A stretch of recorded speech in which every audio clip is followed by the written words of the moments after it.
Oke, teman-teman sekalian, karena saya merasa diri saya itu bagian dari kekristenan di Indonesia, regardless apa namanya the formal identity within my identity begitu. Tapi saya merasa selalu menjadi bagian penting karena saya merasa berhutang budi, berhutang banyak kepada kekristenan untuk membentuk keislaman saya. Gitu. Jadi saya harus pastikan itu. Jadi saya merasa bahwa keislaman saya itu dibentuk oleh kekristenan juga dan juga banyak agama yang lain. Tetapi saya ingin katakan kekristenan juga membentuk keislaman saya, model keislaman saya. Jadi bagi saya masa depan kekristenan di Indonesia itu tidak hanya seberapa banyak anggota atau jemaat GPI, tidak hanya soal itu old fashion evangelism. Itu old fashion evangelism. Saya ingin mengatakan bahwa teman-teman Kristen juga harus bisa menganggap bahwa dengan menciptakan orang-orang seperti Aan yang masih bersetia dengan keislamannya tetapi bersekutu dengan gereja secara formal itu sebenarnya adalah poin. Meskipun saya tidak ngasih persembahan tiap Jumat, tiap minggu dan lain sebagainya. Tapi saya ingin mengatakan ada orang Kristen K besar dan ada orang Kristen K kecil. Yang K besar itu adalah jemaat secara formal, K kecil itu adalah ya orang-orang Kristen yang katakanlah seperti saya berislam tapi juga mengadopsi banyak hal terkait dengan kekristenan. Ini adalah an outsider look seperti itu. Ini cara pandang orang luar secara formal menyangkut bagaimana memperkuat komitmen keesaan kemandirian gereja dalam menghadapi tantangan masa depan bangsa. Saya ketika dikasih tahu, ada bilangan riset center yang apa namanya, yang kayak gini mungkin gereja sudah tidak menarik bagi kaum muda. Saya coba ganti, masjid sudah tidak menarik lagi bagi kaum muda. Wah, pasti Dewan Masjid Indonesia yang mungkin masih diketahui oleh Pak JK, itu pasti akan bingung. Kita harus memperkuat masjid. Itu kan. Lalu saya bilang, untuk apa memperkuat masjid kalau ujungnya kalian malah mencetak orang-orang Islam yang intoleran? Mendingan mereka tidak usah ke masjid. Kalau ternyata masjid malah memberikan dorongan bagi mereka untuk menjadi intoleran. Seperti itu. Itu di tradisi Islam. Saya ingin mengatakan. Nah, bagaimana dengan gereja? Saya kira gereja tidak perlu terlalu khawatir karena menurut survei ini para pemudanya 91% masih ke ini kok, masih ke gereja, jadi masih aman ya, masih aman dan lain sebagainya. Sehingga apa? Sehingga gereja masih, saya kira masih dianggap menarik seperti itu meskipun ada beberapa catatan-catatan penting menyangkut anak muda itu sendiri. Saya mengajar saya mengajar Pancasila dan Religion di Universitas Ciputra sejak awal 2019 sampai apa namanya tahun depan karena saya dosen tidak tetap, dan yang saya ajar 95% itu mahasiswa-mahasiswi saya adalah orang-orang Kristen. Seperti itu. Jadi saya juga belajar tadi Bang Steve ngomong soal generasi Z dan generasi Alpha.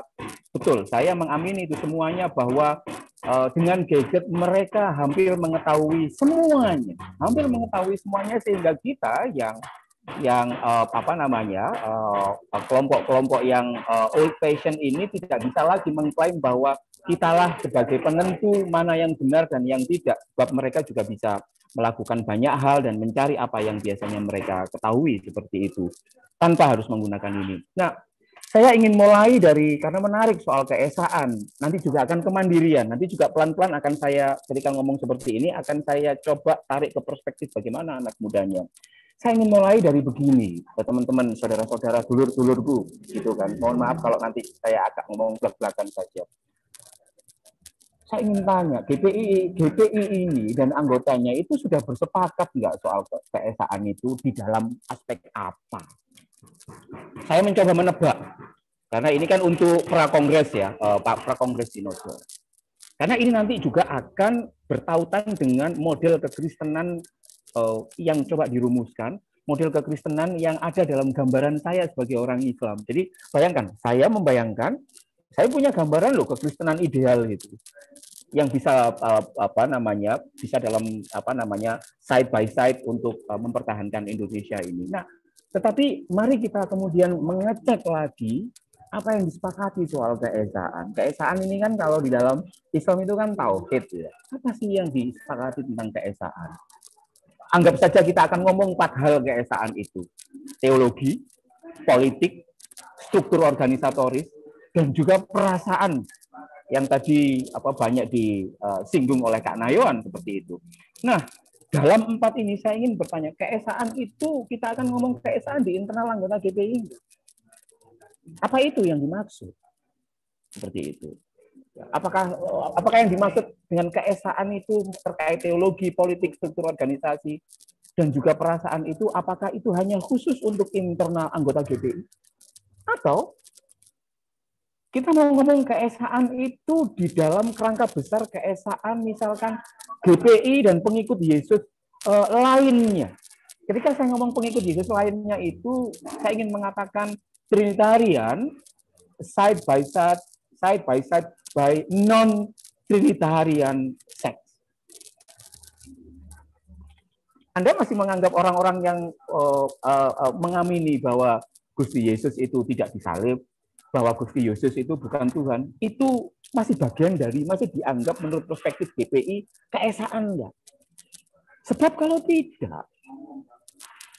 kalau ini dieksklusi dari keesaan menurut versi GPI, maka pada titik itu, sejak dalam pikiran, kita akan menganggap eksklusi pada mereka yang tidak Trinitarian itu menjadi sesuatu hal yang wajar. Wajar kamu dieksklusi. Kalau kamu tidak menganggap bahwa meskipun kamu menganggap diri kalian pengikut Yesus, tapi kalian tidak menganggap Yesus itu Gusti kok. Ya, kamu bukan bagian dari keesaan kami. Hati-hati, implikasi soal keesaan ini. Yang ketiga, apa yang dimaksud keesaan? Itu juga mencakup GPI dan agama lain non-Islam. GPI, agama lain non-Islam, ya misalkan soal agama lokal dan lain sebagainya, menurut konstruksi teologi GPI dan juga model teologi itu penting karena itu akan di breakdown dengan politiknya, struktur organisasinya dan perasaannya. Nah, apakah agama lain non-Islam ini, terutama agama lokal, itu masih dianggap esa enggak, masih dianggap benar tidak di dalam narasi dan teologi teman-teman GPI? Kalau tidak, kalau mereka tereksklud dari what we call by the divinity, the unity, keesaan itu, the one and the holiness, kasihan mereka agama-agama lokal ini.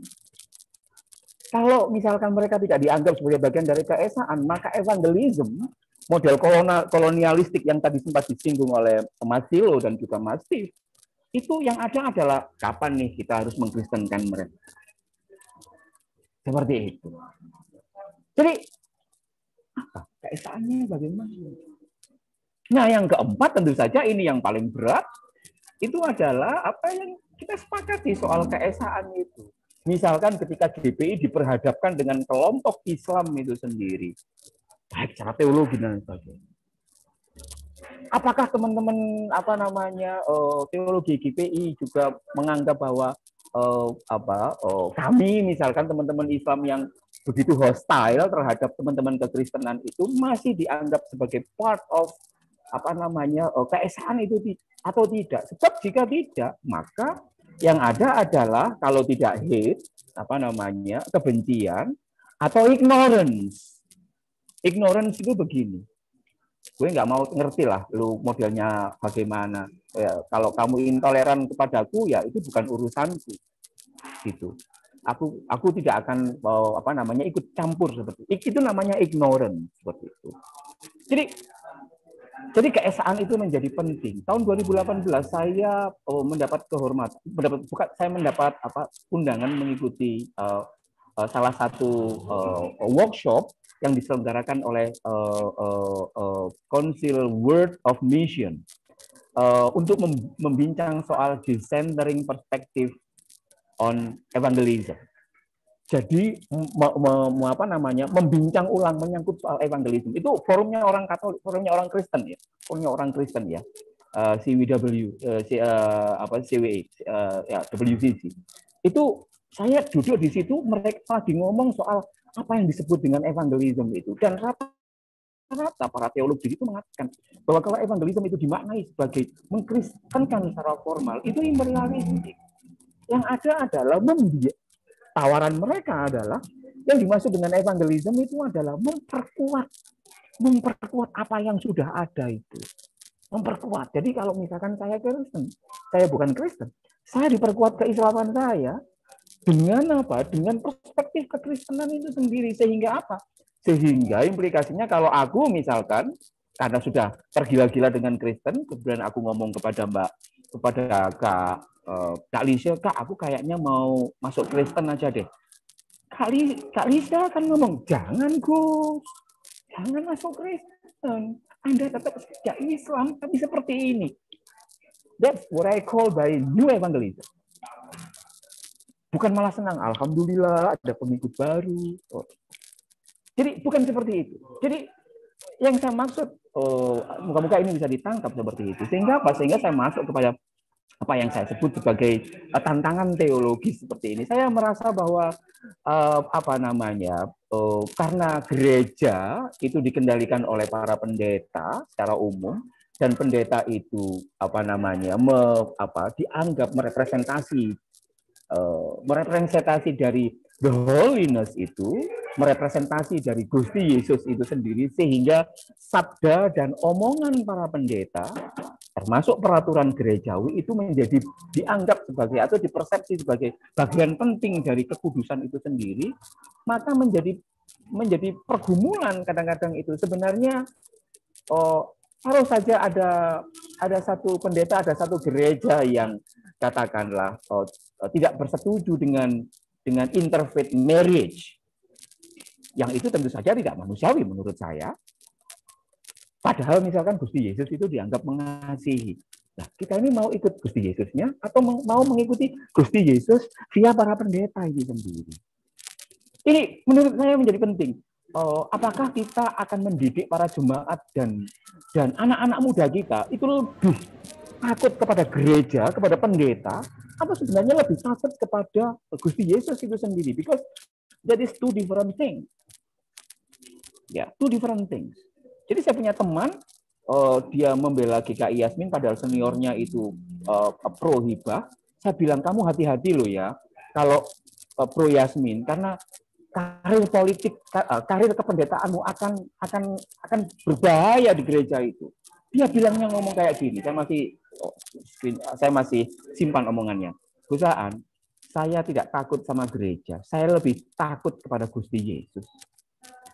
Jadi saya ingin mengatakan bagaimana kita akan mendidik generasi muda kita.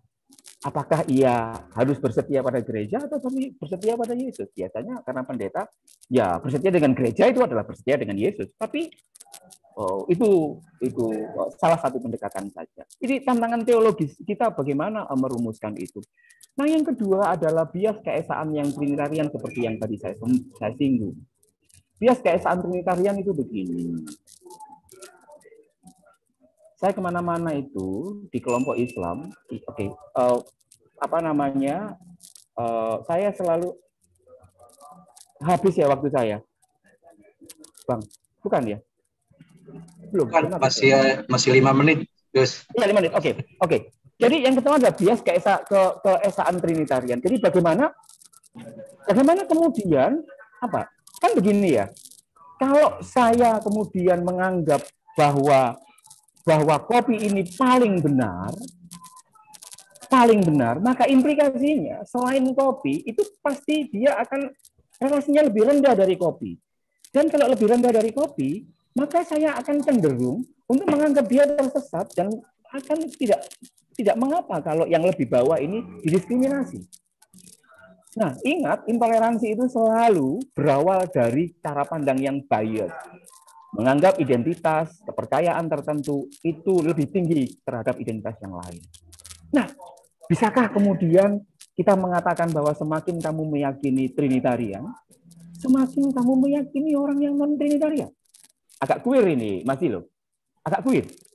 Bisakah kita bisakah kita jadi semakin kita mengakui Gusti Yesus sebagai the Savior, semakin kita meyakini bahwa Muhammad itu juga bisa jadi apa namanya the Savior for Muslim.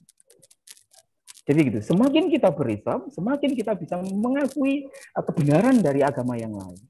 Nah, yang kedua ketiga menyangkut soal keesaan itu adalah, ini menurut saya agak penting, adalah soal bagaimana model keesaan itu saya melihat teman-teman Katolik, teman-teman Kristen itu juga belum cukup mampu untuk meyakinkan 80% warga Indonesia, dalam tanda petik orang Islam karena 80%, bahwa Trinitarian itu adalah Esa bukan tiga.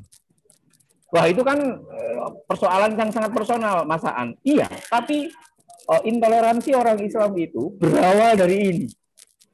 Kalau orang Islam tidak dijelaskan, tidak diyakinkan bahwa monoteisme itu bisa dimaknai, bisa dipahami dengan model Trinitarian, maka pada titik itu pula orang Islam akan menganggap kalian sesat, maka kalau kalian dianggap sesat, maka sah bagi kami untuk melakukan upaya banyak hal untuk mengembalikan Anda menuju jalan yang benar, yakni Islam. Jadi ini sepele.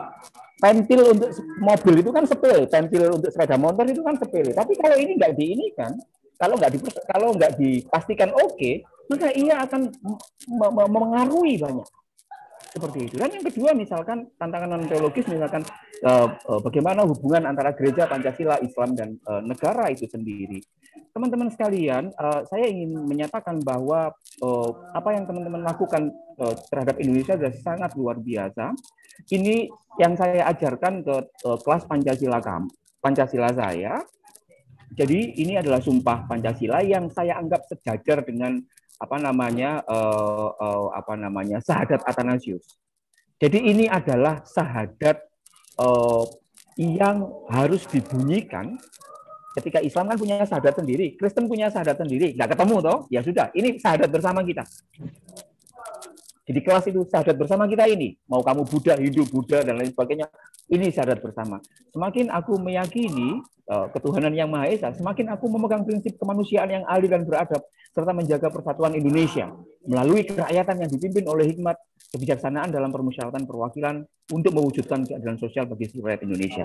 Ini syahadat saya. Jadi saya ingin mendorong supaya gereja itu juga selaras dengan Pancasila. Loh, kami kan sudah selaras ya, nanti dulu. Kalau Anda mengatakan selaras, ternyata gereja Anda tidak mau memberkati interfaith marriage, berarti Anda menurut saya bermasalah dengan kemanusiaan yang adil dan beradab. Saya juga akan katakan itu kepada orang NU dan orang Islam yang mengatakan, kamu jangan ngomong bahwa Islam selaras dengan Pancasila. Lawang kamu masih menganggap orang di luar Islam kafir kok.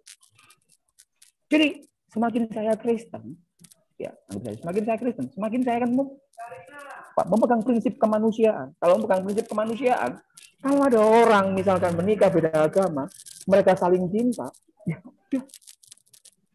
ini ke detail menurut saya. Ini bagi saya yang menurut saya yang menjadi PR. Saya tidak akan pernah lelah untuk mengkampanyekan ini karena ini adalah garapan terbesar kami orang Islam yang intoleran dan juga garapan terbesar dari GPI.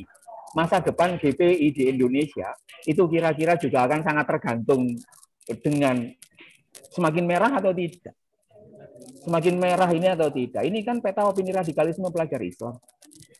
Jadi ketika Anda membiarkan kami intoleran, tidak teman-teman sentuh, tidak GPI sentuh orang Islam supaya tidak intoleran, maka itu akan secara faktual akan memengaruhi masa depan gereja kalian. Yang ingin saya katakan begini. Saya tahu teman-teman GPI fokus kepada anggota-anggotanya. Dan tentu saja menafikan yang lain. Jangan menggunakan strategi itu saja. Karena apa? Justru amukan itu keluar dari yang di luar GPI itu. Yang mengganggu eksistensi GPI. Maka ini kan rumah kita tidak terbakar, tapi rumah tetangga kita terbakar. Kita ngomong nyantai saja, wong bukan rumahku yang terbakar. Tapi itu rumah sebelahmu. Ntar kalau kamu nggak ikut memadamkan rumah sebelahmu, rumahmu terbakar. Nah, yang ingin saya katakan, GPI rumah Anda tidak terbakar.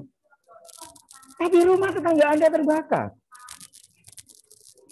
Nah, ini kalau Anda nyantai-nyantai saja, ya terbakar lah. Seperti itu. Apakah masih ada harapan bagi gereja? Saya justru mau nanya balik. Harapan bagi gereja ya. Saya mau tanya, gereja mau hidup hanya untuk gereja dan kekristenan? Ataukah gereja atau kekristenan itu mau menghidupkan kebencian di Indonesia? Kalau jawaban, apakah ada harapan gereja demi untuk gereja itu sendiri, saya kira ya pasti tentu ada harapan. Tapi harapan itu akan ditentukan oleh, yaitu tadi, tetangga sebelah kita yang terbakar itu sendiri. Implikasinya apa? Kalau kita milih nomor 1, gereja hanya mau hidup untuk kekristenan itu, maka kita hanya terlalu fokus pada kekristenan itu sendiri sehingga lupa untuk merawat 80% warga Indonesia yang semakin lama semakin intoleran. Nah, kalau lupa dirawat, pasti akan menggilas gereja itu sendiri dan membuat Anda akan, karena terus mengalami persekusi bagi orang Islam, maka Anda akan balik melakukan respon balik, mempersekusi balik. Suatu saat nanti seperti itu. Nah, kalau pilihannya adalah apakah masih ada harapan bagi gereja dengan kerangka ya gereja itu mau bersumpah untuk menghidupkan kebinekaan di Indonesia, maka ini akan maka orang Islam dan kelompok-kelompok yang lain itu juga harus diperkuat. Bukan untuk dikristenkan, tapi diperkuat identitasnya, diperkuat keislamannya, supaya api ini tidak meranggas kepada gereja itu sendiri dan rumah besar Indonesia ini menjadi lebih aman itu sendiri. Secara cepat saja teman-teman sekalian, saya mau ngomong ke GPI. GPI mohon ini saya dibantu. Jadi orang Islam itu kalau kena COVID ini adalah tahapan orang yang positif COVID sampai negatif, sampai dia waras. Ini adalah tahapan di mana skill of tolerance ini toleransi model Islam ketika berhadapan dengan kekristenan. Jadi yang paling bawah itu paling yang tidak toleran, ya. Ya dia oke ngomong dengan orang bertetangga dengan orang Islam. Ketika dia lebih tinggi lagi adalah orang Islam yang mau menerima kebaikan dari Kristen, tetapi dia masih punya cara pandang yang salah kepada orang Kristen. Itu lumayan. Nah, kalau kita kemudian mau mengintervensi atau mau juga merawat keislaman, maka harusnya orang Islam itu tidak tanggung lagi atau mau mengucapkan selamat Natal. Nah, kalau semakin banyak orang Islam mengucapkan selamat Natal, maka gereja itu damai sejahtera itu pasti akan muncul. Itu hanya mau mengucapkan selamat Natal saja. Tapi kalau semakin banyak orang Islam tidak mau mengucapkan selamat Natal, maka intoleransi pasti akan berbanding lurus menjadi yang tinggi. Nah, jangan sampai apa yang ada di dalam diri kami terjadi dalam diri Islam itu hanya menjadi concern orang Islam saja, tapi GPI juga ikut, termasuk bagaimana mengajak sebanyak mungkin dengan menggunakan gereja yang ada menjadi anggota membernya GPI untuk memastikan banyak orang Islam supaya bisa katakanlah seperti saya, seperti teman-teman Gus Durian yang lain. Karena kami butuh gereja soal itu. Nah, dari mau mengucapkan selamat Natal, orang Islam itu toleransinya akan tinggi kalau ia sudah mau masuk gereja. Jadi kalau ada banyak orang Islam yang mengatakan, oh saya toleran kok, tapi dia nggak mau masuk gereja, sebenarnya itu cuma lamis saja. Itu berarti butuh perawatan, butuh perkunjungan, butuh perlawatan supaya dia tidak mispersepsi terhadap orang Islam itu sendiri, orang Kristen itu sendiri. Maka kerja-kerja ke depan menyangkut soal kepemudaan, Kak Lisha dan abang-abangku serta inang-inangku semuanya ini, tante dan juga teman-temanku sekalian, bantu kami orang-orang Islam itu untuk berani memapras sekat. Jadi tolong didik anak-anak muda yang ada di GPI untuk berani ngajak sebanyak mungkin orang Islam untuk berani mengatasi ketakutannya terhadap kekristenan itu. Saya ulangi lagi, saya mohon kepada teman-teman GPI untuk terus-menerus mendidik orang-orang anak mudanya yang Kristen itu supaya menjadi petarung itu mau bersekutu dengan banyak orang Islam dan mengajak orang Islam untuk tidak lagi menyalahpahami tentang kekristenan itu. Berat ini memang. Karena konsekuensinya dengan kebinekaan itu. Kerjasama untuk mendesegregasi dan destigmatisasi ini. Kalau konkretnya Ambon itu begini. Konkret yang di Ambon ini, Bang Steve, sepanjang masih ada, ya, saya masih ngomong, sepanjang Ambon itu masih dibelah itu desa Islam dan desa Kristen. Saya kira itu PR besar bagi GP. PR besar BM untuk membuka segregasi itu. Harus campur baur. Sebab kalau nggak campur baur, itu gampang disebut konflik. Nah, jadi itu menurut saya kerja desegregasi dan destigmatisasi itu. Dan ketika masih disegregasi seperti itu menjadi rumit. Saya pengen setiap gereja di GPI, ini konkret saja. Saya pengen gereja-gereja di GPI itu bisa seperti ini. Loh, gusaan saya ini welcome loh, kalau ada orang Islam mau masuk ke gereja. That is not enough yet. Sebab orang Islam nggak akan mau loh, kalau kami sudah buka, tapi dia nggak nembak. Masa salah kami? Kami sudah membuka, dia nggak mau masuk, ya salahnya dia dong yang nggak mau masuk. Ini extraordinary situation. Kita harus mendorong orang itu supaya masuk. Jadi Anda tidak hanya cukup membuka pintu gereja, tapi juga meyakinkan bahwa kamu akan baik-baik saja kok. Kamu tidak akan berubah menjadi Kristen kalau misalkan ikut perayaan Natal. Itu karena penguatan seperti ini itu tidak banyak didapat dari para kiai dan para ustadz. Jadi padahal kalau ini dibiarkan, maka kebakaran itu akan meranggat. Jadi saya mengatakan seperti ini bahwa gereja harus hidup tidak hanya untuk orang Kristen itu sendiri, tapi gereja itu, kalau gereja itu gereja untuk for Indonesia, maka gereja itu harus sesering mungkin ditongkrongin oleh orang-orang Islam untuk melakukan kerja-kerja kemanusiaan. Semakin gereja di lingkungan GPI itu jarang disentuh orang Islam, berarti orang Islam itu masih takut dengan gereja. Kalau masih takut dengan gereja, maka ini potensi untuk berkobar. Jadi saya kira itu menjadi hal yang menarik. Saya kira itu, Mas Moderator, mohon maaf agak extend dari 15 menit. Matur suwun, kita nanti bisa teruskan dengan diskusi. Terima kasih, Mas Moderator. Ya, matur suwun.